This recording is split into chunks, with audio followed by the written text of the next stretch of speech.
Okay,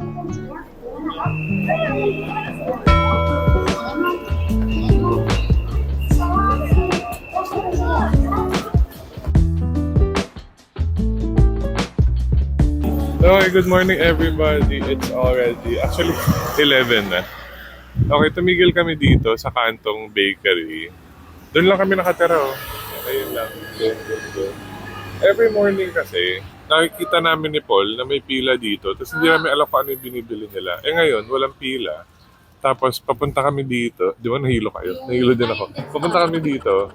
Tapos naamoy namin siya. So nag-decide si Alex na bumili. Tinignan niya kasi naamoy din niya na mabango. So apparently it's red bean sandwich. Ganito siya. Oh. Ayan. So para siyang pancake na maliit. Tapos may red bean sa loob. Kamusta? Masarap? Sumimasen. Sasabay ko na lang. Sarap masen. Sige, ikaw. Tingnan mo. Natikman ko na, masarap. Tingnan mo na, masarap. Ay, putol mo na lang ako. Magkano siya? Ano, 168 yen. 168 Bali, yen. mga 60 pesos. 50. Ah, pwede na. Malaki naman siya.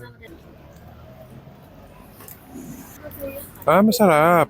Pero ganun, hindi siya talaga mainit. Baka yung bagong luto. Interview. Sir? Hindi siya talaga mainit, sir?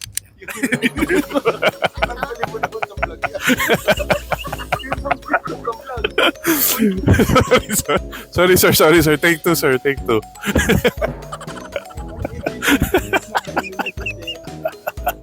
may lumulutang ng ngipin. Okay. Okay na, sir? Ready? 1, 2, 3. Sarap. Sir, bakit hindi siya mainit, sir? Kasi late na eh. No oras na. Dapat mga 7 a.m. yan. 11 na kasi. Pinapak sa loob. Ang dami.